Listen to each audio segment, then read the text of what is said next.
But I was so excited about this idea of the art form of contemporary ballet really thriving in Dallas and having a company of really like talented and committed contemporary ballet dancers who wanted that feeling of being in that space and creating work that was, meaningful and valuable, and where people were in a studio together being valued and being part of what was being built. I'm Caitlin, a former professional ballerina turned dance educator and career mentor, and this is the Brainy Ballerina podcast. I am here for the aspiring professional ballerina who wants to learn what it really takes to build a smart and sustainable career in the dance industry. I'm peeling back the curtain of the professional dance world with open and honest conversations about the realities of becoming a professional dancer. Come along to gain the knowledge and inspiration you need to succeed in a dance career on your terms. Hello and welcome to the Brainy Ballerina podcast. I'm your host, Caitlin Sloan, and I am joined today by Diana Crowder.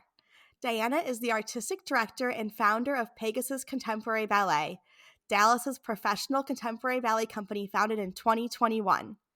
Prior to founding Pegasus, she danced with Tulsa Ballet, Texas Ballet Theater, and as a freelance artist. Diana, I am so thrilled to have you on today, and I want to start where I always start with my guests from the very beginning and hear, why did you take your very first dance class?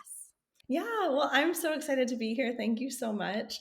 I think I just kind of like every little girl, my mom put me in ballet class when I was, 2 or 3 years old. I have two older brothers that were like swimmers. And so my mom had these two boys that I think like never even occurred to her to do ballet. So I think having a little girl, she was like, oh, let's, try the girly things. And she put me in ballet class. And then I just never wanted to leave. I just kept being introduced to other things. And my brothers were swimmers at the time, and I was okay at swimming, but I never wanted to get in the pool. I didn't want to play soccer. I just kept saying I wanted to be back in the ballet studio. So I guess the rest is history. What was your training like growing up? So yeah, I started, at that 2-year-old, studio where it was a lot of fun. And then I think when I was about 6, I saw the Nutcracker and I said, oh, I want to do that. So my mom put me in Connecticut Ballet, and they were recruiting angels for their Nutcracker. And so I got to be in the Nutcracker, and I switched to that school. That was like from the time I was 6 until I was about 10. And they actually had a lot of different dance styles there. So, and those like really, really early years, I was exposed to like a lot of different things. I remember actually really loving Irish step dancing, which I have no Irish heritage whatsoever at all. I think I just had a really good teacher. And so I loved her class and I really liked the rhythm of it. But around the time that I was 10 or 11, I really knew that I wanted to be a ballet dancer and I wanted to do ballet a little bit more seriously. I moved to a different school that was a little bit more professional ballet focused when I was about 10 or 11, and that was the Ballet School of Stanford. If I recall correctly, the director of that school was like a former Boston Ballet soloist, and we had some really good teachers, and it was a really nice group of dancers. There were some other girls in that group that went on to have careers. So I grew up in Connecticut, about 45 minutes to an hour outside Manhattan. And I knew that if I wanted to take ballet really seriously and go on the professional track and become a professional ballerina, I would probably have to go to a big professional school. And what that looked like for a lot of the girls in my area was commuting to the city every day. And so that was something that we thought about. A lot of the girls that did that were doing homeschooling at the time. And this was, at a time where online schooling wasn't really what it is today. I think there's like a lot more programs and more robust programs today, but back then it just wasn't as much, and it wasn't really the kind of education that I wanted. I wanted to be in a classroom. And so when I was in 8th grade, my parents started kind of looking at other options and found Canada's National Ballet School.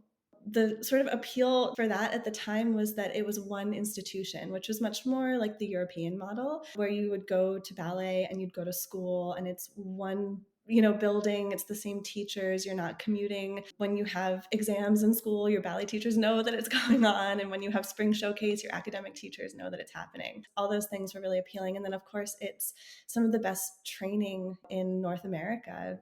Really, really just huge opportunity to be a part of a school like that. And so I auditioned at National Ballet School. You actually audition for the summer program. And then the summer program is a 5-week audition for the year. They're very open about it. I feel like in the States sometimes, or at least back then, it was like, come for the summer. And it was sort of an unofficial, audition for the year. But in Canada, they literally called us in the summer, we were the auditioning students. And so I went for the summer. I really liked it, and I was fortunate to be accepted for the year-round program going into high school. So I left home at 13, almost 14, and went to Toronto. And I trained at the National Ballet School of Canada all through high school. I graduated high school, and then I spent 1 year there in the post-secondary program. How did you do with moving away from home at 13 years old? I was never like a really homesick kid. Like when I had done some summer intensives before high school, I went to Chautauqua for 5 weeks. Actually, I think I was 9 years old before I did a ballet summer intensive. I went to just like regular sleepaway camp for the first time. I left home when I was 9, and I think I went for 9 weeks by choice. Wow. If I remember correctly, there were three-week sessions at that sleepaway camp. It was like a performing arts focused sleepaway camp. I took ballet there and I took dance, but of course, did all the other activities. We like jumped in the lake and, all those things, stayed in the cabin. And I think I just told my parents, if I'm going to go, I want to go for the whole time. And I like hardly called home. It was before cell phones. I think the camp had a computer lab, that you could like email Mhm. home once a week. And I didn't even do that. I just was never really a homesick kid. I kind of liked that independence, I guess. So going away from home at 13 was at the time the leaving home aspect was okay. And my parents being from the New York area, it's like an hour flight or like a 8 to 10 hour drive. So it still didn't feel like too far. I wasn't moving like across the country, even though I was moving to a different country. My mom used to like to say my daughter goes to school in a foreign country. And I was like, Mom, it's Canada. So I think I really dove in. I embraced it and I loved it, but it was definitely a overall really big, challenging, overwhelming experience. Just being there was such an opportunity, and I got to work with some really incredible teachers, but it's definitely a very intense environment. The first few years, actually, I felt like were really fun, and like I remember making so many friends and just like being in this new environment, and yeah, just diving right in and embracing it. And I think as we all got older, like being a teenage girl is really, really hard. Like anyone that's listening, if you're Yeah. a teenage girl, like we see you. It is a hard Mhm. time in life when you're navigating these things. And then you put on top of that, this pursuit of a really challenging career, a really competitive career. And then you kind of take 18 to 20 of those people and put them in one classroom together. And you're going to school together, you're eating together, you're living together, you're in the dorms, you're in class, in ballet class, in rehearsal, in conditioning class. Just every single thing you do is with the same really small, close knit group. It can breed some really beautiful friendships and relationships, but it can also breed some really challenging dynamics. And so I think I dealt with a little bit of that as I got older, kind of into my teenage years. I had some really incredible training. I think I also had some teachers that weren't right for me at that time. And so I dealt with a little bit of bullying and also a little bit of just kind of challenge with my own sort of self confidence in the studio that was sort of exacerbated by some bullying that was happening outside of the studio. So the last couple of years were really challenging, but I don't sort of regret my time there in any way. It's such a fantastic institution and opportunities to work with people from all over the world. My post-secondary year was the first Assemblée Internationale. I think that's what they're still calling it at the National Ballet School, where they brought in exchange students from literally all over the world. So all over Europe, Cuba, all over the States, like San Francisco Ballet School, Hamburg Ballet School, Stuttgart, Royal Ballet School, Paris Opera, Australia. Like it was incredible. All of these students came to Toronto for a week of like classes and workshops, and we all took classes together, and we took classes with the teachers from all these different schools. And then there was a big student choreography festival where students from each of the schools choreographed a piece, and then it was performed with students from each of the other schools. So I was like dancing in a piece by a student from the Royal Winnipeg Ballet, and my partner was from the Royal Ballet in London. Like it was insane.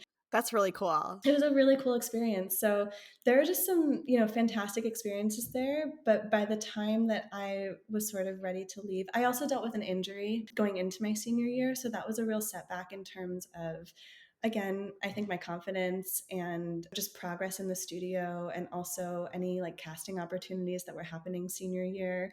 So that was also a real challenge. By the time that I was ready to leave the National Ballet School, I was really ready to leave, but I had some incredible experiences there. Can you talk more about how you dealt with those challenges with your peers? I work with a lot of dancers who are around that age, and they tell me this time of year always comes up. People are acting weird.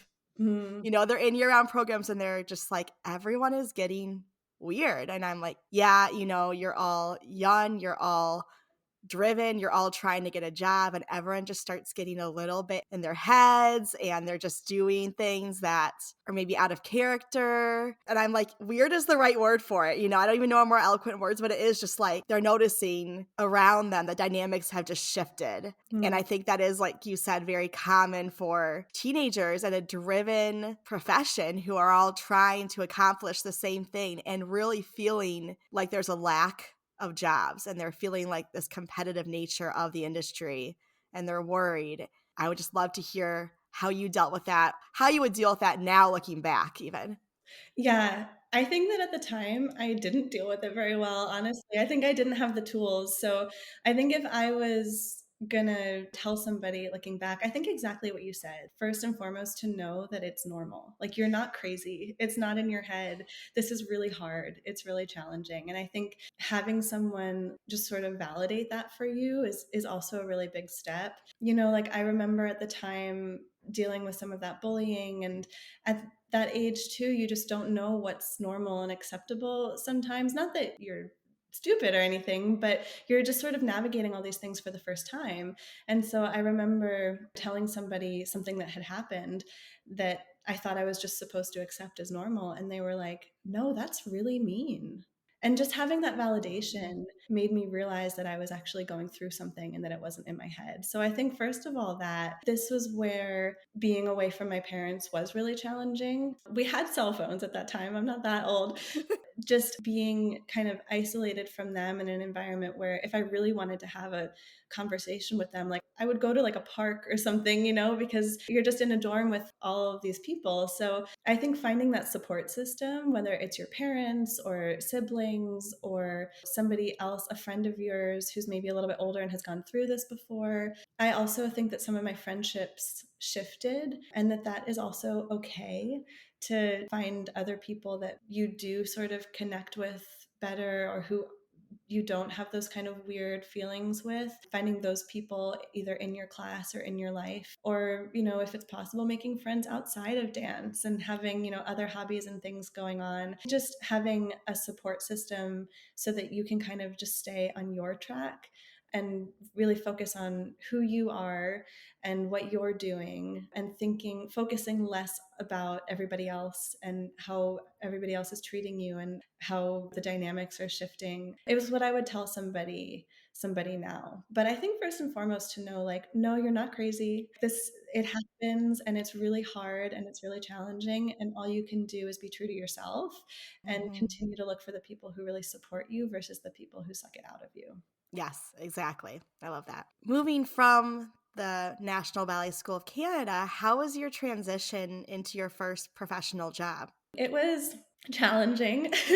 I'll date myself. It was 2009, and so the 2008 recession had really, like, decimated ballet jobs. Companies were, if I remember correctly, like, we're just in a little bit of a hiring freeze, and it was also a time where second companies were new, and so the companies were all really trying to like navigate that. There was really no such thing as like a traineeship per se. Second companies were popping up amongst some of the bigger companies, but they were only like 3 or 4 years old. So when I was graduating high school, like I said, I came off of that injury. And so I didn't really do a lot of auditions my senior year of high school. The staff at National Ballet School and I together sort of decided that I wasn't really ready for company auditions at that point. I think both due to the injury and also due to some of the like confidence, really deep confidence issues that I had been struggling with.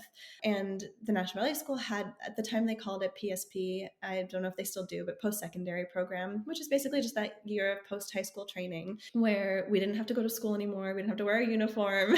We had like kilts and these socks and everything. You didn't have to wear a uniform in ballet class. You could wear whatever you want and kind of have that bridge year between student and professional, and really focus on auditions and training. And so I did that. And I think that year I did, gosh, I don't even know how many auditions, probably low 20s. But I also did a European audition tour that year, which, in Canada, they had a lot of relationships with European companies and things like that as well. And so there was a group of us that went off to Europe, and it was an incredible experience. I didn't get anything from any of the auditions. One of the feedback that we kept getting at that time was, you're just so green, you're so Mm. young. And companies, I think especially over there, hadn't really started the second company thing as much, and they weren't looking to hire 18, 19-year-olds. And so some of that had kind of shifted. But actually just going to Europe, it was a ton of work. Looking back, I don't even know how I did it. I mean, booking all the flights and the trains and foreign currency and just being in foreign places and having to navigate in different languages. And I stayed in hostels, I stayed in hotels, I stayed on couches of National Ballet School graduates that were dancing at these companies. But I think I was in Europe for maybe 2 weeks, and I auditioned for something like 5 or 6 companies while I was there. I was just really fortunate to have that experience, I think, at that age. So I did that. I remember my very first audition. Again, if I remember correctly, I think this was my first audition ever, was for English National Ballet, I think. Oh my Which gosh. was like not a great idea, And they were like in theater week, so they were having class on stage. And I don't even remember what happened. I remember like I went to this audition and I like blacked out and came out of it like, what just happened? Like, I was so overwhelmed. I was so just like had no idea what was going on, had never been in a company class before, let alone a company class on stage in a theater. It was just kind of crazy. So I think I would definitely recommend, like, as you kind of start your audition tour, to do a couple of like, I don't want to say warm up auditions, but some auditions for companies that you might not even be interested in or might not go to, or that might be local or nearby, or see if you can get some company classes somewhere or something like that. Because I just remember that first audition was like really hot out the gate and I had no idea what was going on. I did that. I did a whole US audition tour, of course. It was really, really challenging. And I somehow got my first job at Tulsa Ballet in the second company. I remember after that audition, I was asked to stay and do a couple of extra things. And I think they emailed me a few weeks later and said that I had gotten a contract for the second company. And I remember emailing my teachers in Canada with like all caps subject line, like, I got a contract. So yeah, so that was really exciting. I was moving from Canada to Tulsa, Oklahoma. I remember one of my teachers saying, like, it's pretty warm there, isn't it? Because it was so cold in Canada.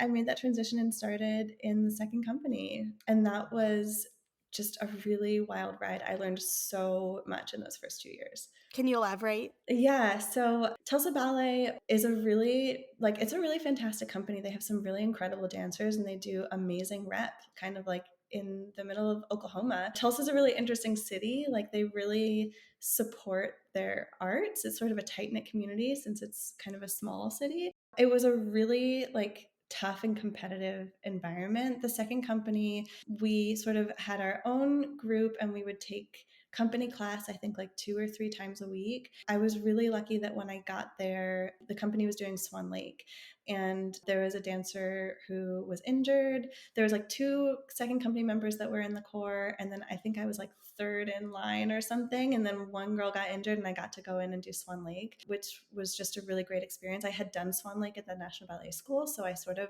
had a little bit of an idea, but it helped me make that transition in a way. But Tulsa Ballet was a really tough environment. It was really competitive. The dancers were really good. The classes were really hard, like lots of tricks and things like that that you don't normally see actually in company class. Mhm. I think I just learned a lot. I had a real weakness in my jumps. I hate to use this word, but I was just a bad jumper. I had a really hard time getting off the ground. It was something that I had been told and been working on like my entire time at National Ballet School. I actually had a teacher tell me like you're not going to get a job because you can't jump. And that kind of mindset is really devastating. And I just knew that this was something that I needed to break through. And when I got to Tulsa Ballet, of course, and they told me that too, your jumps, your jumps. And there were so many great dancers in the company that I remember in some ways learning to jump by just watching them. Like I would study these dancers. I would watch them do petit allegro and just see how buoyant they were and how bouncy and like figure out if I could somehow emulate that feeling. I also started doing just really basic chair exercises. Like I was like jumping up on chairs everywhere I could. Like after class every day. I remember just being really regimented about it. There was like, just a chair on the side of the studio for like visitors or the director or something. And I would do just an exercise where I would like put one foot on the chair and like jump up onto it, kind of like a step up, but like a jumping Mhm. step up. And I would religiously do 3 sets of 16 on each side or something like that. I also started going to the gym and working on more explosive movements at the gym and not just doing like my 30 minutes of elliptical, but doing like Mhm. wall balls and box jumps and like strengthening my upper body and things like that. And my jump improved. And like I was never a great jumper, but I think I finally got myself to a point where I had made some progress in this area that had really been hard for me. And I think that being in that company environment just made me realize that taking a more professional attitude towards it. So I just learned a lot of things like that in those first 2 years. I think, again, you're in this really small, tight knit, competitive environment. I was in the second company for 2 years. My second season, I remember casting went up for Nutcracker, and I was just like not on it. I was not set to learn anything. And I knew exactly in that moment, like, I'm not going to be in this company. Like, I'm not going to get a job here. And so that was really devastating. I remember casting went up right before we were actually set to do a second company show. So we had a performance. And that was another big thing that I learned and that I had to do is I took this really devastating news and I just said, okay, I got to get on stage and I got to smile and I got to do this performance. They were school shows and connect with these children and just remind myself that these kids are here to see dance and maybe they've never seen dance before and it's a really special day for them. So that's my job right now. I'm going to get on stage and do that. And so having those experiences where you have to deal with and face the realities of being in the work was something that I really learned at Tulsa Ballet. And I also got to do some other really great rep. I got to do a Twyla Tharp piece there, Push Comes to Shove. And in that like school student show, I did like a little excerpt of a pas de deux from Four T's. And so it was definitely a really big growth and learning experience. I feel like I like cut my teeth there in a lot of ways. I knew that I was not going to get a contract with the main company and that for, variety of reasons I wasn't going to be a fit for that. And so I just started kind of diving myself back into audition season, and I auditioned a whole bunch of places. This is kind of where like a little bit of my personal story comes into the ballet story as well. Like I mentioned, I was injured my senior year of high school. I bruised my talus bone and I had to take that entire summer off to let it heal. And that was really devastating because that summer I was supposed to go to PNB summer program and I was really excited to do that, but I couldn't. So, like I had also mentioned, I'd been to the Chautauqua summer program for a couple of summers when I was younger. And Chautauqua is just a really incredible place. If anybody listening has ever had the chance to go, it's a really just beautiful place beyond the dance program, even. It's like a summer festival of art and culture. And so when my parents took me that first year, they dropped me off and they said, this place is amazing. We're coming back. So they started going back every summer and it became where we would go as a family on our summer vacation every year. And so that year that I was injured and I couldn't go to PMB, I had to go on vacation with my parents to Chautauqua. And I was really young, but I actually met what would become my husband that summer. He's not a dancer, just met him through mutual friends from people that go back to Chautauqua every summer. And so we were were kind of two kids on the lake, and we met and we started dating when I was going into my senior year of high school. We dated long distance. He came to visit Toronto a few times. Then when I went to Tulsa Ballet, we dated long distance in Tulsa, and he was actually from Dallas. So Dallas to Tulsa wasn't as bad. And then when I was leaving Tulsa, I did the whole US audition tour. I auditioned everywhere. And the job that I got was at Texas Ballet Theater here in Dallas. People ask me, like, what brought you to Dallas? And I say, well, it was kind of work and life. So I Mhm. got the job with Texas Ballet Theater. And I also, at the same time, got to move to the same city as my, at the time, boyfriend of like 4 years. And then 2 years later, we got engaged. It all worked out how it was supposed to. Yeah, I joined Texas Ballet Theater in the company. So I got a company contract and was there for 5 seasons. I, again, had some really, really great experiences at Texas Ballet Theater. I was finally a full company member. I was still pretty young. I think I turned 21 right after I joined the company. I love like big ballets and I love story ballets. I always loved like telling stories through ballet. And so, I got to do all the big story ballets with Ben Stevenson. My first year we did Peer Gynt, which is actually like a very dramatic story ballet that is not done that often, but it was really cool to be a part of that. Sleeping Beauty, Swan Lake,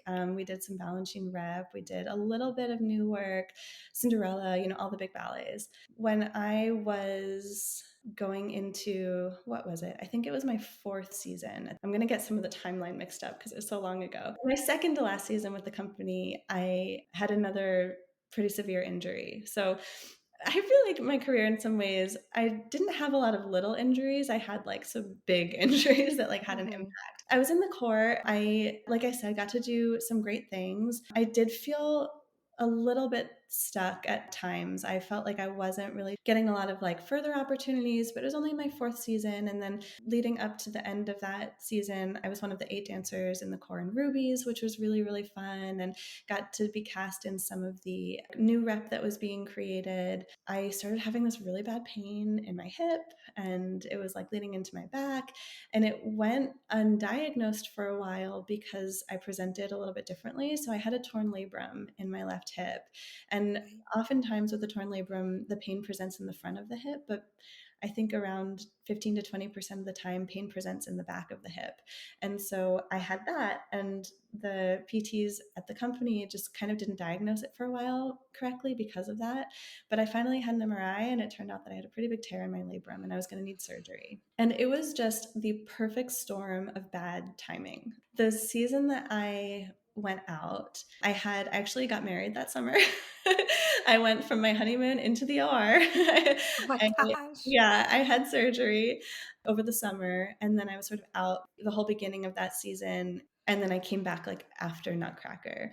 But it was a perfect storm of bad events because also that time, it just happened to be that a lot of the senior soloist and principal women were also out for various reasons. So I think one of them was pregnant. It was the year that Betsy McBride moved to American Ballet Theater. There were, I think, a couple of others that retired, and there was one that was also injured. This was like all of sort of the more senior soloist group of dancers. And so it was a huge opportunity for the core dancers to kind of come up and take some of those roles, not take, but step into some of those roles and have those opportunities. And I was out also.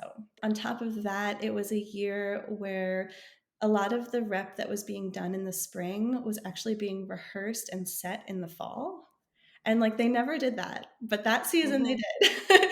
Val Canabaroli came and created a new piece on the company in the fall that was actually to be premiered in the spring, but I was out in the fall, even though I was back in the spring. So it was just kind of this like perfect storm of bad timing that when I came back, I just was sort of like left out of all of that opportunity. At the same time, I think that I didn't realize or anticipate the mental and emotional impact that the injury would have on me.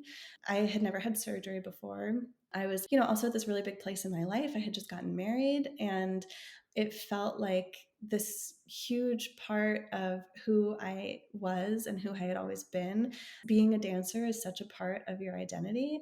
To go from being a 23-year-old in shape almost feels like you're approaching the height of your career dancer to being on crutches for 5 weeks, like overnight. It just really felt like the rug was just pulled out from under me. And I think that I had really prepared myself for all of the physical challenges of it. I interviewed like two different physical therapists to make sure that I had the right one. And I was really committed to doing all the PT and getting back to dancing. And I had an incredible surgeon. I actually went to Houston for the surgery, who was like, you will recover from this. You will dance again. This is absolutely recoverable. And so I was really ready for all of the physical challenges, but I think I just completely didn't anticipate the mental and emotional challenges. And when I came back, I was dancing again, and I missed out on a lot of those casting opportunities. So I felt like I was a little bit brushed to the side. It was almost sort of this feeling of like, oh, you're back. And I lived in Dallas. The company's in Fort Worth. It's about a 45-minute commute, and I was commuting every day. But while I was recovering, I was just sort of, I was in Dallas. I had a physical therapist in Dallas. I was going to the gym. I was doing all my work. I was doing bar at my apartment complex, like all of that. But I wasn't really in the studio until I was like coming back. And so I think I was just a little bit out of sight, out of mind for the company. Kind of all of that combined with just the mental, emotional toll of having this rug ripped out from under me, I became really depressed. I think I sort of recognized it in myself. I was back at the studio dancing a little bit in some of the like core roles that I could be cast in some of the works. And I remember just being so unhappy. And I was like, what is going on? Like, I'm back in the studio. I made it through the injury. I made it through the surgery. Like, I am miserable. And I remember like going to get lunch on the lunch break and just being like, I don't even want to go to the studio. Like, dancing isn't making me happy right now. And that was a really scary place to be. I recognized it as depression. At least I thought maybe it was. And so I sought help and I started seeing a therapist. And that was amazing. That was really helpful. I love her. I still see her. I totally recommend it for like literally, I think that therapy is being destigmatized, but I think like especially for dancers, I like to think of therapy as like a maintenance thing. Like Mhm. even if you just go once a month, just someone to talk to. I also found out that I was like severely anemic. Like I had really low red blood cell count. I was so tired, and I was also vitamin D deficient. And I just found this out at like my regular annual checkup. From what I understand medically, those deficiencies can go hand in hand with depression too. And so I just was kind of in this place where I didn't realize what was happening to me. Then I started to realize what was happening to me, and I was trying to kind of take care of it while also trying to make it at the studio and get cast and be in the things. And I came back for the next season at Texas Ballet Theater, and I just sort of felt like things were a bit of an uphill battle for me still. That season, I was let go, or my contract wasn't renewed. That was a moment where, well, what I can say is that it was so devastating. It was my worst fear. It was like everything that you like don't want to happen, and it comes crashing down. And it was like a really, really hard moment, and I was devastated. And then I remember also within maybe a week, all of a sudden it was like this huge weight was lifted from my shoulders. I just felt so relieved. Texas Ballet Theater is a fantastic company. I had some really great experiences there, but kind of all of those things sort of compiling at the end, I just wasn't happy and wasn't really accepting that until it was kind of told upon me.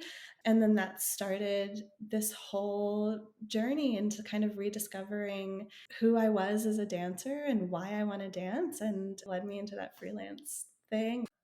There is so much dancers need to learn as they pursue a professional dance career. It can be completely overwhelming. Where do you even start? With your intention. To me, this is the first step in defining success on your terms.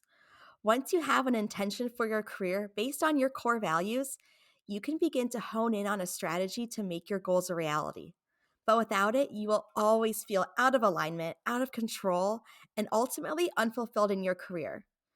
So, how do you figure out what success means to you? With the Brainy Ballerina Intentional Career Handbook. This is not just your ordinary book. The Intentional Career Handbook walks you through everything you need to think about as you embark on your dance career. With over 50 guided question prompts, you will dive deep into determining what really matters to you in a dance career based on your individual core values. By the end of this handbook, you will not only be crystal clear on your goals, but in the mindset you need to make it happen. Tap the link in the show notes to download your copy today and start pursuing your dance career with intention. I'm sitting here listening to your story and like tearing up because there's so many things you're saying are taking me back to moments in my career and like having injuries like that and being in such a deep depression and not being able to physically recover the way I want to because mentally I'm so low. And yeah, that feeling of losing the community, not feeling a part of it. Because that's one of the biggest things when I retired, even what I miss the most to this day is the community, is the dressing room. Mhm. Like, and I miss performing, I miss class, I miss all of it, but it's like that's the thing that really shocked me. I remember even going, and I think I've talked about this before, but I remember even going to like class after I retired and I was still working on the administrative side, but I'd go take class and everyone would be talking about things that were going on in rehearsal or an inside joke. And I was like, oh, I'm not part of this anymore. Like, this is my community and these are still my great friends and they care about me. I care about them, but I'm just not a part of this.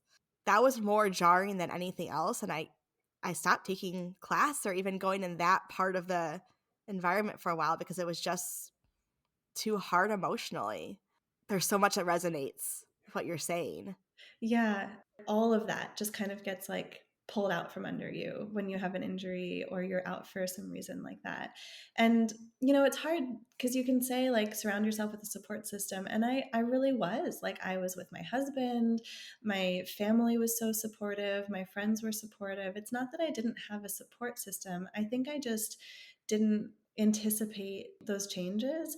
Not blaming them necessarily, but I think the staff at the company also just had no idea what I was going through. The fact that I had this like pretty significant red blood cell deficiency and I was really low iron, like I didn't know what was going on. I didn't even know why I could not get through the left side on Petit Allegro. Like, Yeah. I remember doing Nutcracker. So Ben Stevenson's snow is a pretty puffy, challenging snow because you don't go off the whole time. So it's one of those Wow. things that yeah, it's one of those things you do every year and you just get back into it. And it takes like a few weeks of running it through every day to maintain it. And then by the time you get to the theater, you're like, okay, it's puffy, but like, okay, I got it. And I just never got to that point. All my friends were like, okay, it's just snow. Like, we can do it at this point. And I was like, I'm just not there yet. Like, I was still so puffy. My feet were cramping. And I just had no idea why until a couple months later, I went to the doctor. I'll definitely talk a little bit more about this later, too. But I think this has also informed a lot of my leadership as an artistic director of understanding that there are so many things going on in a dancer's life, or so many things that you just might not even be aware of or see. That if somebody is struggling or it seems like maybe they're not as quick today or not as strong today as they were last week, like checking in and saying like, Mhm. hey, is everything okay? Like, just checking in, what's going on? Is there something that I can do to support you more? And that was just something that I hadn't really had in any environment. It was very much just kind of the way that things are and the way that things were. And listening to some of the other podcasts, I feel like a lot of dancers have sort of said a similar thing of just knowing when a place isn't right for you and it's time to move on. And because of kind of where I was in my life, I was in sort of a unique situation because I was married and I had really settled my life in Dallas. And so picking up and moving to another company was like either really daunting or just like not really an option for the priorities that I had in my life. And so Yeah. when that happened, it felt like an even worse thing because it felt like, well, how am I even going to dance? There's no other big dance company here. And my husband, he at the time was kind of starting a company. He's not a dancer, but with a colleague of his, and we like had bought a house and we were really settled. And so I knew that I wanted to stay in Dallas, but he was like, Diana, maybe like you just need to take a breath and kind of like Mhm. see what else is out there, like see what other options you have. Texas Ballet Theater is a beautiful company and they are in this area, but they might not be the be all and end all of dance, period, for you. Which is hard to see when you're in it. It's so hard to see that. You need that perspective Mhm. from someone who's totally outside of the industry sometimes, because even your friends within, we're all just so in this ballet world, but talking to someone who's like not a dancer, totally removed from that, they can just see it in a different light than you can.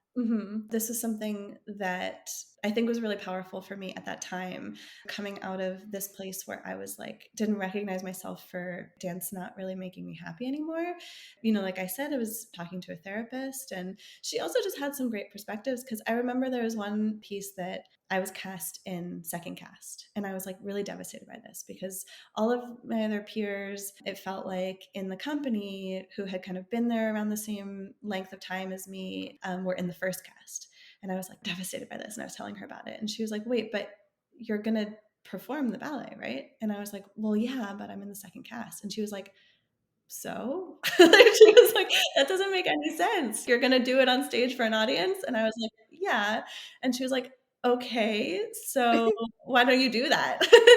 And Isn't that funny? yeah, she sort of said to me one time, like, it shouldn't really matter, like, if you're doing it in second cast or if you're doing it in a broom closet. Like, why do you want to be doing it? And I felt like at that moment in time, I really had to reconnect with, like, why do I love dancing so much in the first place? Why am I doing this? What matters to me about dancing? Because I knew I didn't want to quit. I wasn't at a place where I was like, I don't like dancing anymore. I was like, I love dancing, but it's not bringing me joy. That doesn't make sense. I really had to reconnect. And then through that process, and that's when I say, like, there was this weight lifted from my shoulders that I all of a sudden started to sort of see things kind of in a different light, and that maybe I could have a career that just served me a little bit differently, and that I could maybe try to design it for who I am and what I want. I started looking around. Texas Ballet Theater is the big ballet company here. Again, this isn't a criticism, but it's insulated. I think in the Mhm. company, a lot of the dancers aren't really aware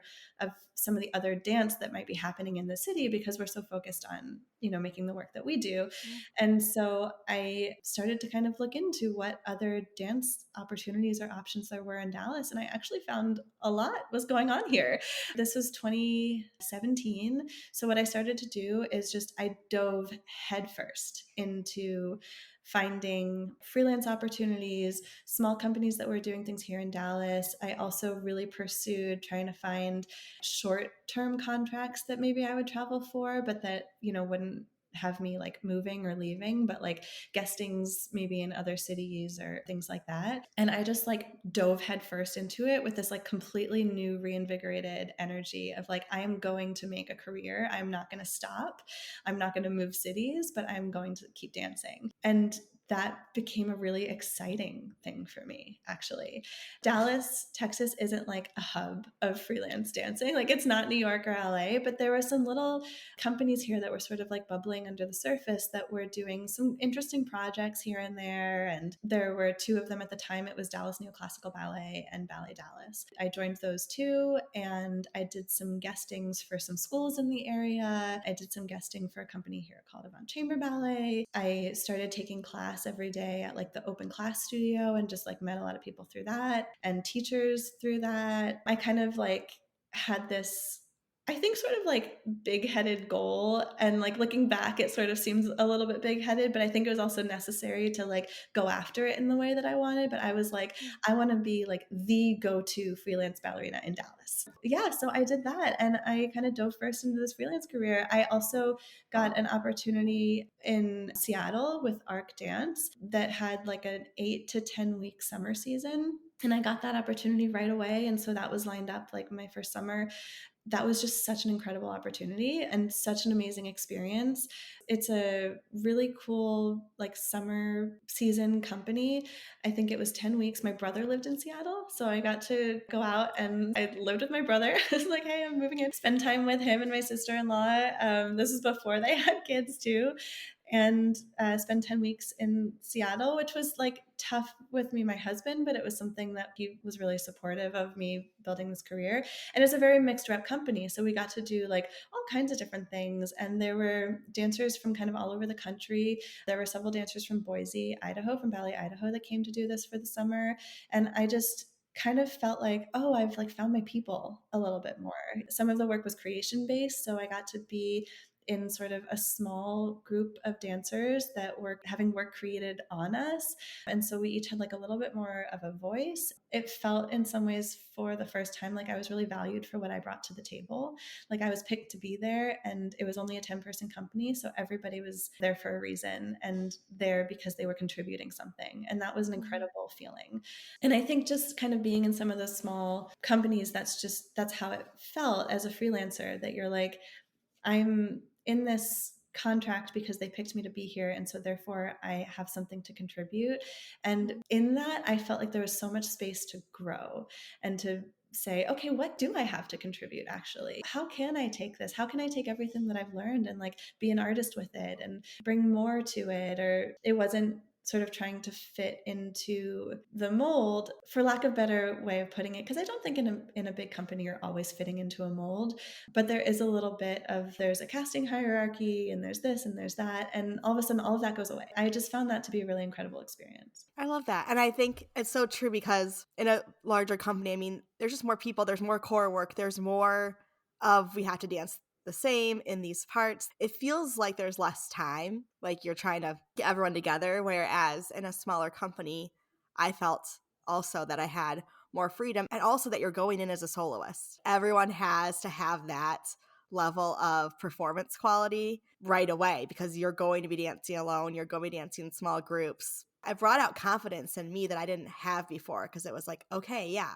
like you said, I was picked to be here. I feel like I know exactly what I have to offer, what my role is. And that feels really exciting for a dancer. Yeah, that's exactly it. And I think you also get to work with different choreographers and directors. Hmm. So it's like if one place isn't really working or one choreographer like doesn't really gravitate towards you, then another one might. And Yeah. there isn't this same like sort of existential, like if the choreographer doesn't gravitate toward me, then I'm not going to get to perform in this triple bill, and then I'm not going to, get to rise in the ranks, and I'm not going to be seen, and blah blah blah. It's just like, yeah, if this one doesn't work out, there's another one. Or if I'm not the soloist in this piece, then like, cool, I'm glad that my friend is, and I'll catch the next one. Like, allows for a lot more flow and flexibility, and therefore confidence. And I think within that you can just find yourself a little bit more, or a lot more Yeah. in some ways. Yeah.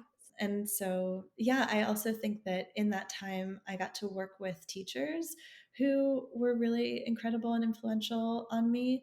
One of the companies that I was dancing for here in Dallas was called Contemporary Ballet Dallas, and kind of at the point that I was getting there, they were transitioning the name to Ballet Dallas.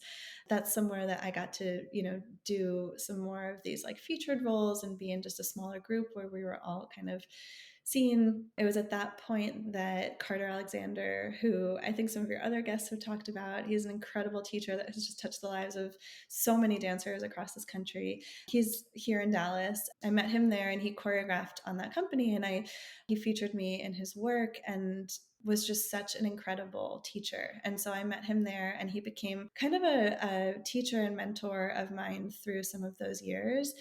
Actually, in some ways, completely changed the way that I even thought about my technique. Here I am at 27 or something, completely learning new things about not just like who I am as an artist, but about my technique and how I can use my body, and growing in those ways too. And even my husband, who I said is not a dancer, but has known me, this whole Hmm. time and has seen me on stage since I was like 17, was like, wow, you are such a better dancer now than you ever were at Texas Ballet Wow. Theater. I think that time, this like incredibly devastating thing that I thought was the worst thing that could ever happen to me in my life, ended up being maybe one of the best things that ever happened to me as a dancer and as an artist. I think that's powerful for dancers to hear you say because at the time it's hard to see anything else. Exactly. Just knowing that there is something else out there better for you, even if you can't see it right now. Absolutely. And it takes the hard work. As Mhm. dancers, that's what we're trained for. We're trained for hard Yeah. work, And so Yep. you go after it. You have to be super organized and on top of it. And I had Nutcracker spreadsheets of, places that I had reached out to, or, whatever. But yeah, I think that was just a really formative time for me in my life and in my career. Yeah. When it comes to dance ticketing solutions, I have tried them all, and honestly, none can hold a candle to DRT. the premier online ticketing provider for dance studios. Whether you're planning a recital, a summer camp, or the Nutcracker, DRT is the one I recommend over and over again. So, what sets them apart? DRT offers turnkey solutions and custom ticketing sites completely free. Plus, their dedicated customer service team works extended hours to support both you and the dance studio and your patrons. I have been lucky enough to experience their incredible customer service firsthand, and I am always blown away. No request is too crazy. They always find a way to make it happen so that you can sit back and focus on the dancing, knowing your customers are in great hands. Are you ready to get started? Tap the link in the show notes to learn more and be sure to mention that the Brainy Ballerina referred you. I want to talk about Pegasus. Yeah, So, how did you found Pegasus Contemporary Ballet? Did you always see yourself directing a company? absolutely not.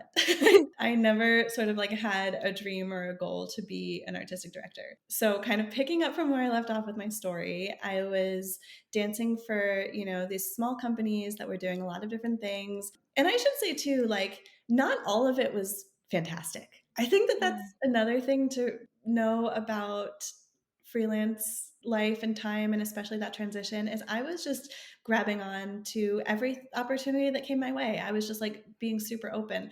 But like I did some shows that were not that good. No judgment, no, projects that like sounded cool, but like didn't really get pulled off in the way that yeah. I thought they would be or whatever. But I was on stage, and I was on stage for maybe like 30 people, but it was one of those things where I got to a point where I was like, who cares how many people are in the audience? That's not why I'm doing it necessarily anymore. Kind of through that time, because I, didn't want to travel as much and I was wanting to focus a little bit more in Dallas, I was dancing for this company, Ballet Dallas. Carter Alexander came on, he choreographed a little bit, and then he became co-artistic director of that company. And it was really kind of in transition. It was a company that had been around for a really long time, but had gone through like several phases and was now kind of in a place where there were more talented dancers coming to Dallas and looking for work in Dallas. And there had been some really, talented choreographers that were interested in creating work. And so the company was kind of trying to pivot into a little bit more of a professionalized company and season. And Carter was instrumental in that and a huge mentor for all of us in the company. So that was all kind of happening. Through that time, I also became really interested in business and entrepreneurship and arts management. As a freelancer, you kind of have to be your own business a little bit. But I also saw some of these little companies like struggling to make it, and they didn't really have great websites or social media because there was nobody doing that kind of stuff. So I became really interested in like what makes this art form thrive, what makes it flourish, how do we market, how do we get audiences to come to the show. And I started to become really interested and passionate about that. I started managing the social media for one of those companies and helping to put together marketing events and things like that. And then the pandemic hit and everything just like came to a crashing halt, as it did. Mhm. I was at that point 28, 29. I think I went into the pandemic feeling like I was like at the height of my career and being like, I am not gonna, stop. We're gonna make it through this. We were doing classes in the living room, like all that good Mhm. stuff. We did some live Facebook performances where we'd like choreograph solos and perform them live on Facebook. And, everybody was just trying to do something during that time and Yeah. figure out and navigate it. But as time went on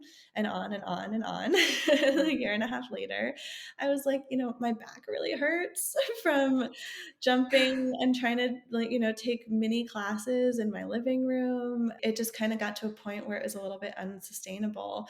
Carter unfortunately had to step back from the company because things were just really difficult to manage, and he has an incredible full-time job at SMU. The companies that I was sort of dancing with during that time kind of didn't have the infrastructure to make it through the pandemic. But I had really been so passionate about that vision of having a strong contemporary ballet company in Dallas. And so there was a little bit of time that another dancer and I stepped in to kind of steer the ship a little bit for that company.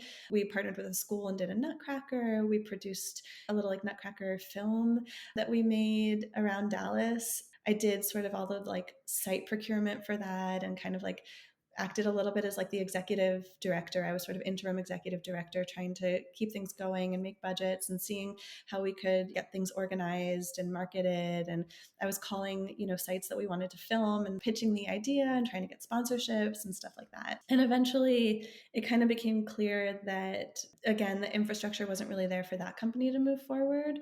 But I was so excited about this idea of the art form of contemporary ballet really thriving in Dallas and having a company of really like talented and committed contemporary ballet dancers who wanted that feeling of being in that space and creating work that was meaningful and valuable, and where people were in a studio together being valued and being part of what was being built. And so I did a lot of market research. I put together like a 15-page business plan. Like I spent a lot of time on the research side. I looked at 990s of other contemporary companies that are here in Dallas. There's some fantastic ones here, Bruce Wood Dance. There's of course Dallas Black Dance Theater. And at the time between like 2017 and 2019, their budgets and revenue had grown. And there's Titus here too, which is a presenting company and presents all of the big companies that tour the country and tour the world. So like I just saw Ballet Hispanic go here in Dallas through them.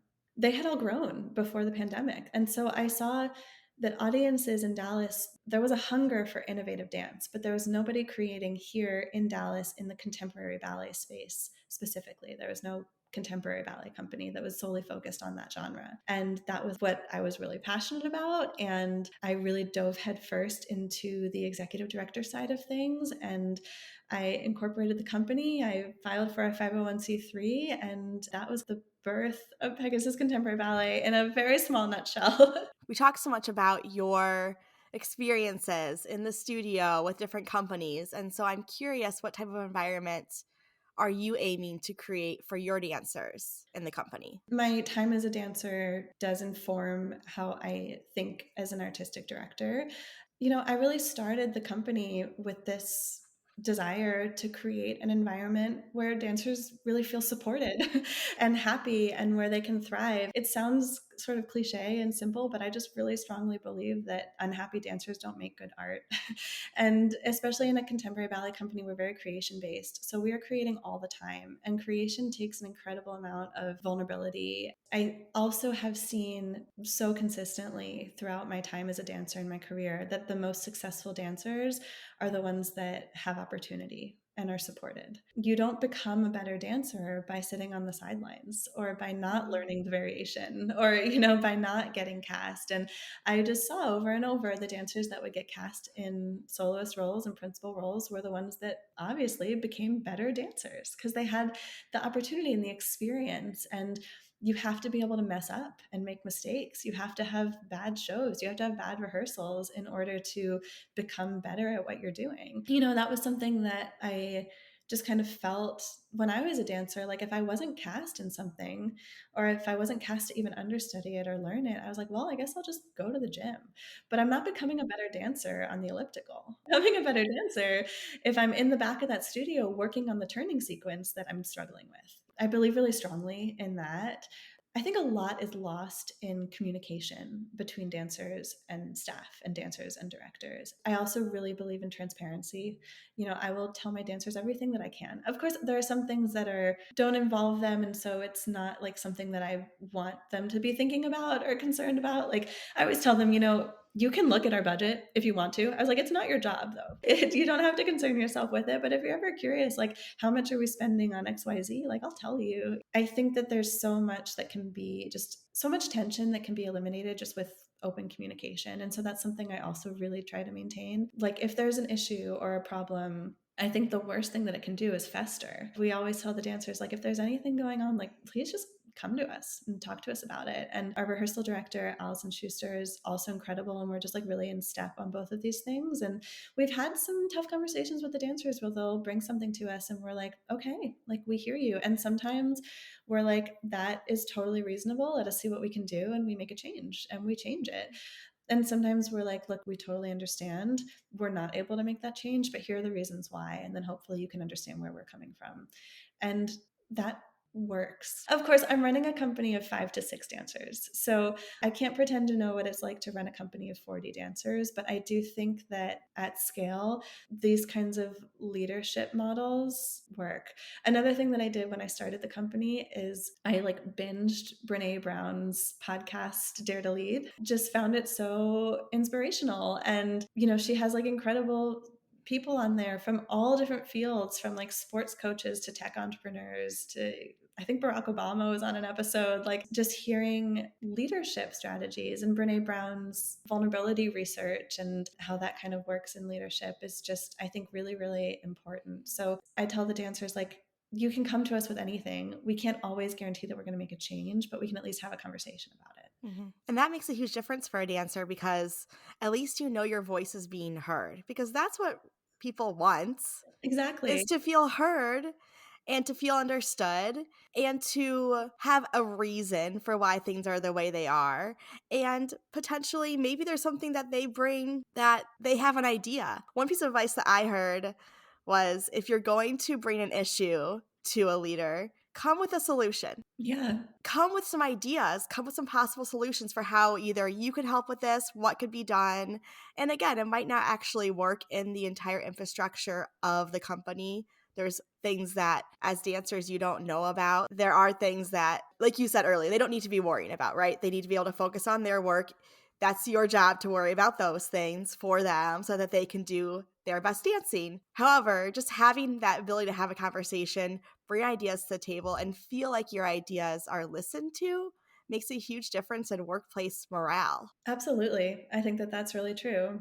As far as the dancing side, I just think we know from research and Mhm. from leadership and from it's not just in dancing, in every field across the board, you grow and you learn from mistakes. I'm never going to be mad at a dancer for like falling out of a turn on stage or making like a genuine mistake. In our first season, we did our last show at Moody Performance Hall. We do one show there a year at Pegasus right now, and it's this really beautiful proscenium theater stage. And one of the work that I choreographed, one of our dancers came on stage at like the completely wrong time. It was like a dramatic moment. She came on stage and then she just like went back off. And she was like so upset, and Yeah. she was like beating herself up about it, and I was Mhm. like, look, it's live performance, like it's going to happen. I'm never going to be mad at you when you're already mad at yourself for Mhm. making a mistake like that. I'll be mad at you, not mad, but I'll be frustrated or disappointed like if you give up, if you don't Mhm. try,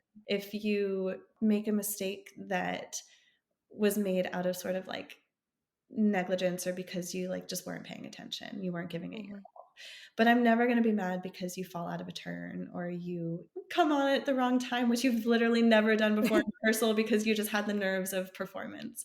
Right. Creating an environment where dancers really feel comfortable to be vulnerable is also just so important to some of the work that we do, because we do some different kind of stuff. And we can, if you want, go into like my philosophy of the company and the programming that we do and the kind of work Yeah. that we do. But we do some site specific immersive work. Mhm. One of the sort of inside jokes of Pegasus is like, welcome to Pegasus, you're doing something you've never done before. And the dancers really embrace that because it's usually really like challenging and fulfilling and different stuff. So like we just did a show at an art gallery where the dancers were dancing on large sheets of paper with charcoal on their feet, making like charcoal art as they were dancing. And it was completely immersive. So they were running from paper to paper. They were going through the audience, up and down off of these platforms. Like it was a really interactive and immersive show. And like that can be really scary and vulnerable. And we want to set the dancers up for success as best we can. So we rehearsed the heck out of it. We went to the space and we are like, how many eights is it going to take you to get from one paper to the other paper? But once you have people in the space, you just never know what's going to happen. And so giving the dancers that freedom to Mhm. say, if something happens, you can do it, like you can handle it, is so important also to the work that we do. We did a show last year where the dancers were talking. We gave them a script. We collaborated with a poet and a playwright, Wow. and we had dance to poetry and dance Mm. to music. And it sort of all intertwined where there were like these scenes that connected the poetry and the dance together. And they were talking about sort of what it means to be an artist. Wow. And so we asked a lot of them. Like that was a really challenging process and a really vulnerable place to be as a dancer, to all of a sudden say, hey, you're going to act for like 20 minutes in this show and speak lines. And so, yeah, just creating an environment where we're always kind of trying to innovate and do new things that engage audiences in different ways with ballet. That's a core thing of the company that I find really fascinating and exciting about contemporary ballet, is that we can engage audiences in ways that are unexpected. We do these site specific or immersive shows, or we do shows that are narrative and tell stories. And sometimes that asks a lot of the dancers. And so it is really important to me to make sure that they're taken care of, that they're set up for success for those shows and for these experiences, and that they can grow. And I've seen it work. I'm so Yeah. proud of each of the dancers in the company because I've seen each of them grow so beautifully since they've joined, as artists, as dancers, as people. Some of the things that I see them doing in rehearsal now, I'm like, there's no way that you would have done it like that 2 years ago when you joined. So that Yeah. I think is really like beautiful for me to see and very fulfilling. And I love that you recognize that you have to create an environment of safety in order for dancers to go to those places, because I think we've all been in environments where we're asked to be more vulnerable, where we're asked to really put ourselves out there, but we don't feel safe. We don't feel as supported. And then it's really challenging as an artist to do that. And I would say, even going back to when you were talking about making mistakes, I have made way more mistakes in environments where I was scared to make a mistake. Exactly. Whereas when I'm in environments where I know that I can go for it, and if I make a mistake, that will actually be celebrated, like if I fall on my butt going for it, they're gonna Yeah. clap. But I'm not making as many of the other kinds that I would do in an environment where I'm just truly scared. Yeah, definitely. What has surprised you the most about running a professional company? Well, I guess a few things. One, like the biggest challenge is just the sheer volume of it. Like we're still a pretty startup company. We're in our fourth season.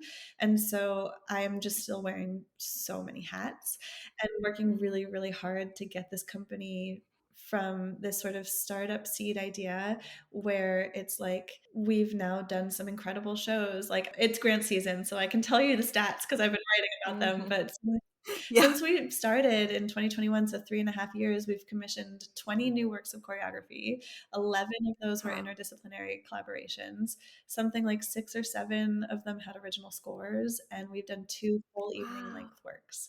And we're working on our third right now. So it's just the volume of work, of just things that go into it, completely outside of the studio, the PR, the marketing, the board recruiting and board management and fundraising, of course, and grant writing, and just kind of trying to hold all the little pieces and keep it together and just grow the company. Even in the arts, even in nonprofit, you're a startup entrepreneur starting a business. And Mhm. so there's just a lot of those kinds of things to think about. I think has been probably the most challenging thing. I don't know about surprising. I think in any entrepreneurial endeavor or in so many endeavors, like we were just talking about, people say, you're going to make so many mistakes and you're going to learn from them and you're going to grow from them and you're not going to be perfect. And you're like, yeah, yeah, I know. Like, I'm going to make mistakes. Like, it's going to be great. I'm going to grow from them. And then, of course, never make the mistakes that you think you're going to make because Because you've thought those through already. yeah, exactly. The mistakes that you make are always the most surprising ones because they're the things that you didn't anticipate. And so that's why you made the mistake and you grow from it. I don't know if there'd be like one thing that's been the most surprising, but it's just the sort of sheer volume and dynamics of it. And, trying to find a little more work life balance and like all these things. Um, Yeah. but yeah, I think it's hard to say one thing. Yeah. Well, we were chatting before we started recording, and you were telling me you have a 19-month-old daughter. So you had your first child amidst Yes. starting a company, very much overlapping. How was that experience for you? Yeah, I mean, I think there have been a lot of, like, personal challenges in the past 3.5 years too. It's been Mm. a personal time of huge change and growth for me as well, because I retired. I went from being a dancer to within just a couple of months being an artistic director. And that is a Mm-hmm. huge growth arc that I think I'm still on. You know, I'm still learning and I'm still Yeah. growing as a leader and as a director. And I think that that's a big part of my job too, is to continue growing into that role and, you know, finding ways both in the studio with the dancers to step into that role. We have one dancer in the company who has been with us from the beginning. She was actually my first hire. And she at one point told me that I've made huge growth as a leader. That was so meaningful for me Oh, to hear from her. You know, yeah. I think that when you have these relationships with dancers, it goes both ways Mm-hmm. because we're both professionals in this field. And so, you know, like when we have meetings with our dancers, the first question we ask them is, do you have any feedback for us? Because that's so Mm-hmm. important. We're a very growth minded organization, we're a startup. So, two-way feedback from the beginning has been really important. As a growth journey, so I'll also share some like personal hardship when I started the company. I kind of went through that transition in the pandemic of being really interested in arts management and doing that research and having this really strong vision and starting the company. I tried to hire some dancers. It was pandemic, so it was transition for so many people. And I like hired an initial group of dancers and then all but one of them ended up going in a different direction. I had to completely hire a whole other group of dancers. So like during that time, just kind of trying to get the company going. And my mom passed away actually in like the month that I started the company. My entire world was just like completely turned upside down. I was in Connecticut with my family for I think like 2 months. She had been sick and battling breast cancer, and she had been doing some like new treatments. And so the time between when it became clear that she might pass away soon and when she passed away was like 5 weeks. It was like pretty quick. Wow. I mean, my mom was literally on my board. She was at the Mm-hmm. first board meeting. Also, because my mom was the chairman of the board for a small dance company in New York for several years, and she had been on nonprofit boards her whole life. Like, she was very qualified to be on the board, and she was a huge support system for me throughout my entire career. It was the hardest thing that's ever happened, and it's still, you know, not okay. Not a day goes by that I don't think of my mom. I remember like being in the hospital with her and showing her the 2 brand kits that we got for the company that I was deciding between, like which direction should our website go. And I think that that time is like such a blur. And so I don't even know how I did it. It's in some ways a testament to like how passionate I was about this vision that I just completely dove myself into it after I got back to Dallas and just went headfirst. Our first show was in November. She passed away in July, and our first show was in November, which is like insane to think about. And that show was dedicated to Yeah. her, and she was just like a huge reason. She is the reason that I am where I am today. I mean, like she raised me to be a leader and a dancer, and I never really got to Mm-hmm. like do that until now. So that was a huge transition time for me, also dealing with retiring from dancing and losing some of that identity, which had sort of slowly happened throughout the pandemic. I think I sort of mourned my dancing career during that time, but it became pretty significant once I was full time just not dancing anymore. And because I went so headfirst into everything else that it took to get the company off the ground, I like wasn't even taking class, and I like haven't really taken class anymore. Like I got like a desk job. Yeah, that first year was a lot. That July, a year later, in that show that I was talking about at the Moody Performance Hall, the piece that I choreographed was in honor of my mom. And our highest donor circle is named after her still. She's just like always going to be a very integral part of the company, because she's Yeah. such an integral part of me and the journey that it took to starting the company. My personal journey in doing this has also taken such leaps and bounds. I mean, it was also crazy. Like at that time, my husband and I were actually living with my in-laws because we were moving. We weren't even like settled in a house. So it was just so much Yeah. change at once. It wasn't like a new chapter, it was like a new book. It was like several pages got turned. Kind of building this out of that time and out of that passion and just like really strong drive, I think is part of what's been able to help me like propel forward and also take some perspective and learn a lot of lessons and like just have a lot more perspective on how life fits into dance and how I'm sort of building not a new life, but just a very transitioned life in going from dancer to founder to director to hopefully building this company into something that can last and is sustainable for many, many years to come. Thank you for sharing that. And I think that's so beautiful that your mom is still such a big part of the company. Yeah, thank you. Yeah. What's your long term vision for the company? I really believe that Dallas, Texas, this sort of region is capable of sustaining a really thriving contemporary ballet company. And so that's what I want to build. Like I said, right now we have 5 dancers, but I'd like to grow. I think like someday the ideal number is like 15 to 20. So like a little bit on my vision for the company and like the work that we do, our mission statement is to use the classical foundation of ballet to express contemporary perspectives, engage diverse communities, and enrich the human experience. And then our vision is sort of phrased as an invitation that we invite people to experience ballet as a living contemporary art form that resonates with the humanity of all who encounter it. And that does encapsulate my vision for the company. We do that in kind of 4 ways. We have 4 things that I refer to as like our pillars of programming. So, immersive, up close, site specific, like I was talking about before, where we change the audience relationship with the performers. We perform in art galleries or maybe like a black box or spaces where the audience is like really up close with the dancers and you get to engage with dance, but particularly ballet, in a way that audiences have never really thought of before, experienced before. And I think that that's just so exciting and important for like the progress of this art form. The second pillar that we talk about is narrative work. So we tell stories through dance. I think that that really connects to people, and it's something that I've always sort of loved. We did that show where the dancers were acting and talking. Coming up, our next show is in collaboration with a fantastic contemporary dance company here in Dallas called Bombshell Dance Project. And it's sort of a reimagining female perspective on Swan Lake, inspired by the Swan Lake music and kind Ooh. of bringing the swans and their sort of sisterhood to the forefront of the show. I did a 1-act ballet of The Gift of the Magi in our first season. So things like that tell stories and connect to people that way.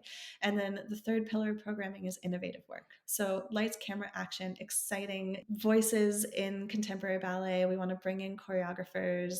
We've worked with some incredible choreographers in the past. Last year, Tan Dao, Michelle Thompson created I worked work with for us. Tondao. Yeah, yeah, Yeah. he's cool. He created a piece here last year. So, the contemporary ballet and a traditional proscenium theater. And I think that both are really important. I see, some projects and companies doing this immersive and site-specific work, which is amazing.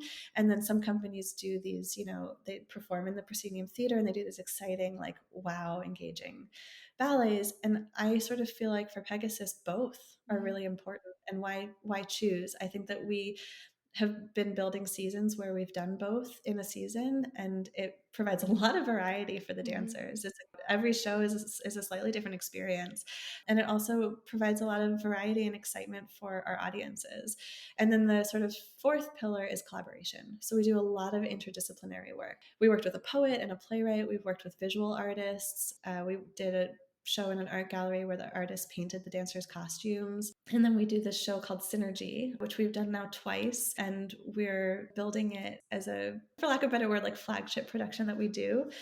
It's where we commissioned 3 new works of choreography to be created in collaboration with 3 Dallas-based musicians, and the musicians perform live on stage with the dancers. So we work with musicians that are like performing in like clubs and bars across the city. So not classical music, not contemporary classical music, but like DJs and jazz musicians and singer-songwriters and people from like the local music scene here. Dallas actually has a really vibrant local music scene. There are so many talented musicians here, and no one really knows about it. People more think of Austin for music, but there are some really incredible music programs here in Dallas. And so a lot of musicians are here, and it's kind of just starting to like come to the forefront. And we bring that together with contemporary ballet, and it's like this really exciting show that's really challenging for the dancers, but so rewarding. And so that's kind of my vision for programming and for the company moving forward, and to just continue to build on those things. Where I'm really focused on growth right now is internal. So we need more staff. Mhm. We would like more dancers. We would like to pay our dancers more. All of those things that get a company from that really exciting startup phase where we're like, oh, wow, we really have something here. People have been really excited. We've gotten incredible responses from audiences. We've received 11 grants in the past like 3.5 years. That's huge. And getting that to a place where we can sustain like a bigger and more professionalized company. Yeah. We're only 4 years old. Yeah. When you're holding auditions and looking for dancers, what draws you to a dancer? Yeah, I'm really glad you asked that because in thinking about this and listening to your podcast, auditions are so hard, right? Like, I'm here to tell you that they're hard for us too. Like, Mm, not minimizing how hard they are for dancers because it's mhm, definitely worse, but it's also a challenge on the artistic director side. It's a lot of people who are entrusting you with that really vulnerable experience and process, and they're showing up, and you don't want that tension and that bad feeling. Like when I'm watching an audition, I'm rooting for you. Like, I'm not sitting here being like, I hope she falls out of this pirouette so I can judge her. Like, not at all. Like, right. I want you to do well. I want you to have a good experience in this class. And I want you to show yourself. I want to see the best of you. I'm rooting for you. Yeah, I think that what stands out to us, I mean, in our company, especially, versatility is just so important because we do point shoe rep and we do sock rep and we do everything in between. Mhm, And there are times where we go weeks without putting our point shoes on, and then we put on the boots and go full steam. So that kind of versatility and strength is really important. The sort of like openness, being really just like ready for anything, is also really important. So we're not just looking at your dancing in an audition, we're looking at, again, for lack of a better word, your attitude. And I feel mhm, like that word is so loaded, but we're looking at the way that you approach your work. Like if you're really open about it, if you really just want to gravitate more towards something else, and that's fine, but this just might not be the place for you. So it's that kind of stuff. Performance quality, confidence, comfort in your own skin is something that I think across the board directors really stands out. Can I give a few audition tips while I'm here? yes, please. Really, mostly for digital auditions is what I have tips for. So, first and foremost, research the company and know what kind of work they do. So, we do point shoe work and we do contemporary work. And when we click on an audition video and the first thing we see is plies at bar, like that isn't going to help us very much. Put your Mhm, best stuff at the front of your video. If you have performance footage that really shows some really beautiful dancing or some really dynamic dancing that you did, I would put that at the very front. I would put that at the front of your video. I think that maybe there are some other places that really want to see your bar work, and that's nice for us to see, to like see your technique, but either put it in a separate video, that's even better. So mhm, that's labeled bar work, so that if we want to see your bar work, we can just click on that link. But I've seen so many dancers that they put the bar work in front, and then they put the classical variation in the studio, and then at the very end they have their best work. And please don't do that. The other thing that I would say is, so this is hard because we know that you didn't choreograph your contemporary solo necessarily, or the contemporary work that you performed in or whatnot, and we're not judging the choreography, but sometimes it's a little hard to see the forest through the trees.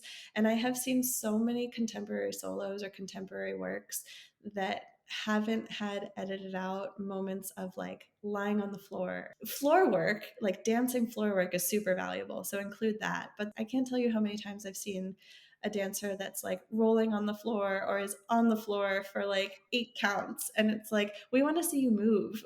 Sometimes in performance, a like dramatic, slow moment is really effective. But on video, again, we want to see you move. We don't want to see the beautiful, slow arm flap that you're going to do for the drama of it. So, those kinds of things where highlight and feature your most dynamic movement right up front, at least for a company like ours, where it's mhm, a contemporary ballet company and you did your research and you know that that's the yeah, kind of work that we do. I would also say that in a online application, sometimes we see like really lengthy cover letters that, I think the dancer wants to show that they've done their research. And so they pull things from our website about, I think that I would be fantastic in this show that you did for these reasons. And it's like, that's very sweet, but a really short and sweet cover letter that just simply introduces yourself, says, what your experience is, why you're interested in our company in one or two sentences is great because we can sort of tell that you've copy and pasted. I've even received emails where they forgot to cut and paste. So it's like, said, I would just love to be a part of blank company and it wasn't ours. Yeah. So just being thoughtful about, yes, doing your research, but the cover letter is not the most important thing.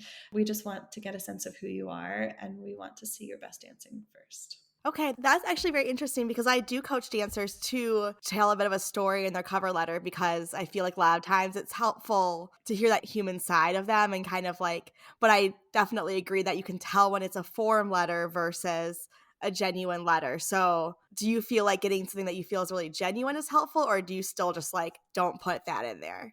Yeah, definitely. I think that's what it is. I just didn't want to say it. Something that's genuine and says, this is why I'm interested in dancing for your company in 2 to 3 sentences, brevity is Hmm. good, is wonderful. And that's great. But sort of the form letter that we can tell that it's phony, I think is what it Hmm. is. Like we can tell that you just went on our website and cut and paste, when we say, these are our values, and you say, these are my values, and Right. that kind of thing. And then sometimes it's really long, like having it be more than a paragraph is just like, we're probably not going to read it because we just don't Mm. have the time. Yeah, that's one thing I do tell dancers a lot of times, and I totally agree about researching the companies because you have to show that you actually know about them. And I do say, go look at their vision, look at their values, see if they align with you to see if it's a good place for you. Yeah. And then if you do feel like you're aligned, choose one specifically that you do really align with and tell us how. Hmm. Or give Yeah. an example of something that you have done in your career that has been aligned with that value or how you could very specifically bring that value to the company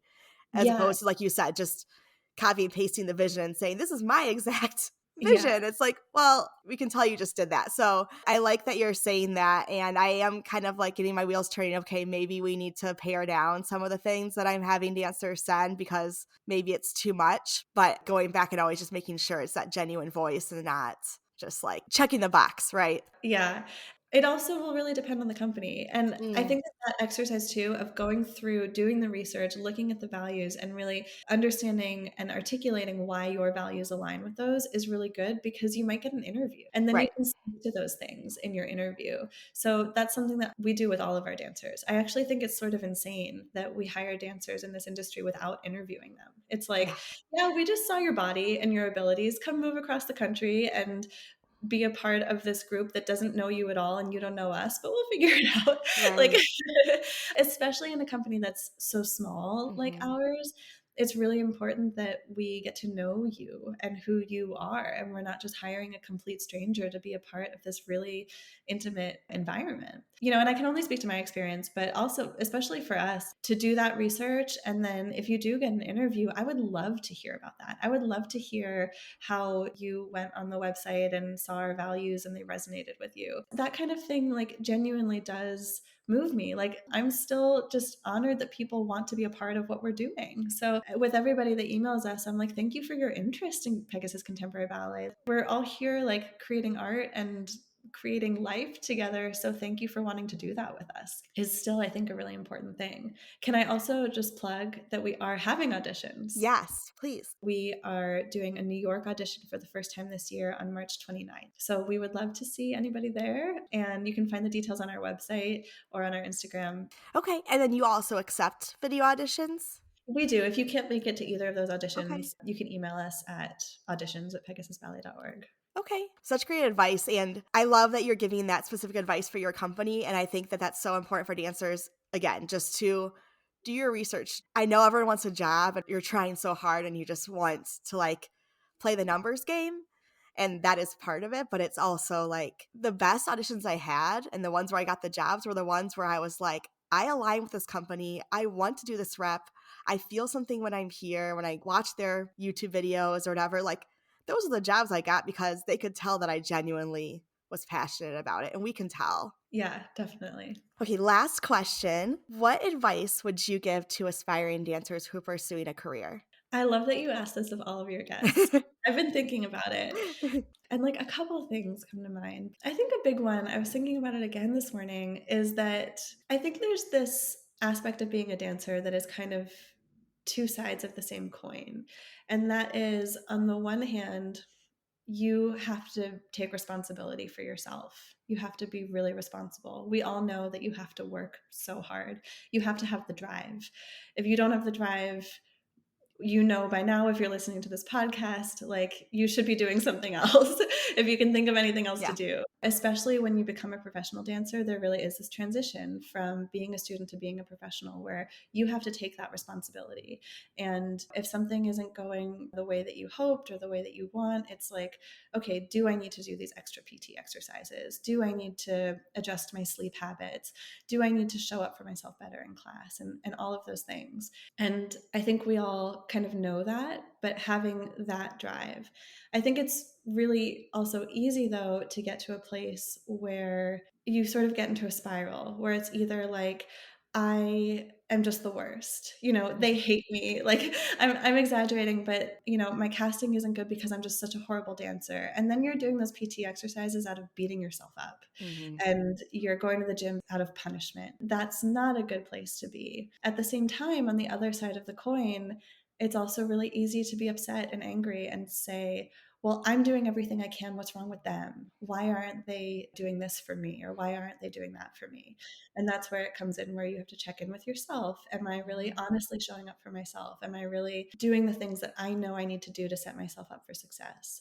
And if you are doing those things, if you are showing up for yourself in that way, having the perspective to think, okay, maybe it's not someone else's fault, but maybe this isn't the right place for me.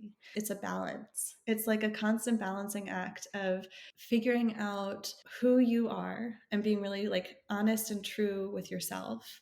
And also understanding that if you're not in a place where the staff or the people who you're working for, if they're not on your team, then maybe it's not a good place for you to be. And those two things are really hard. It's really hard to balance those things out. Yeah. And so I think like finding that balance so you don't get into either spiral of, I'm just horrible, I'm a horrible dancer, I have no confidence, I'm not doing dewdrop because I'm just never going to be good enough. And what's wrong with them? They're the worst staff ever. They just hate me. And how could they treat me this way? And of course, I'm talking in like hyperboles on both sides. Mm-hmm. But does that sort of make sense? Totally. Taking that radical responsibility for yourself, and that gives you the confidence to make a very informed decision about if you are in a good place or not, because then you're like, yeah, I'm taking responsibility for my stuff. Sometimes I feel like if you're in an environment that's wrong for you, then you don't feel motivated to do the things you need to do because you're just like, it's not right. And so maybe if you're really feeling like, I just don't even have that motivation to do the things that I know that I'm supposed to be doing and I'm just not into it, maybe you're not in a place that is the right place. And that can come from both sides, and that's okay. But then also, it is okay to recognize like the people here who are supposed to be teaching me or Mhm, mentoring me or coaching me are not on my team. mhm, It was phrased that way to me at one point where I was kind of like struggling with this teacher and I thought it was all me, like it was all my fault. What's mhm, wrong with me? And another dancer that was having the same struggle said, I just feel like he's not on my team. mm, And this is, informed my approach as a director. Like, it's my job to set my dancers up for success. mhm, That makes my whole company better. My interest is in making every dancer in my company be the best dancer that they can be. And I believe that the way to do that is by supporting them and making sure that they have what they need to set them up for success so that then they can take those responsibilities and mhm, say, okay, what do I need to do to strengthen my ankles and do the exercises or whatever it is, and then how can I support you in doing that? How can I offer you the name of a PT that I like, or can I offer you some exercises that I thought really helped me? Like, it's my job to set you up for success so that my whole company is stronger. That's kind of my perspective. That would be sort of my advice to dancers. If you're in a place where you just feel like the people who are making the decisions about your career just really aren't interested in helping you further your career, I think that's sort of the sign. yeah, I agree. This has been amazing. I'm like trying to process the stories you've shared have been very pivotal, and I'm gonna be thinking about this the rest of the day for sure. Well, thank you so much. That means a lot. Of course. Of course. So if anyone is interested in learning more about you or about Pegasus, where can we find you? Yes, please do. Give us a follow. We're on Instagram at Pegasus Contemporary Ballet. Our website is pegasusballet.org. I'm on Instagram at Diana Crowd, although I never post and everything I ever post is just Pegasus. So if you want to know what's going on in my life, just follow the Pegasus account. And our audition information is also up there. We'd love to see you. Okay, perfect. Thank you so much, Diana. This was a great conversation, and I'm really thankful for you. Thank you so much. I'm so grateful to be here and appreciate all that you do. Thank you for tuning in to the Brainy Ballerina podcast. If you found this episode insightful, entertaining, or maybe a bit of both, I would so appreciate you taking a moment to leave a rating and hit subscribe. By subscribing, you'll never miss an episode, and you'll join our community of dancers passionate about building a smart and sustainable career in the dance industry. Plus, your ratings help others discover the show too. I'll be back with a new episode next week. In the meantime, be sure to follow along on Instagram at The Brainy Ballerina for your daily dose of dance career guidance.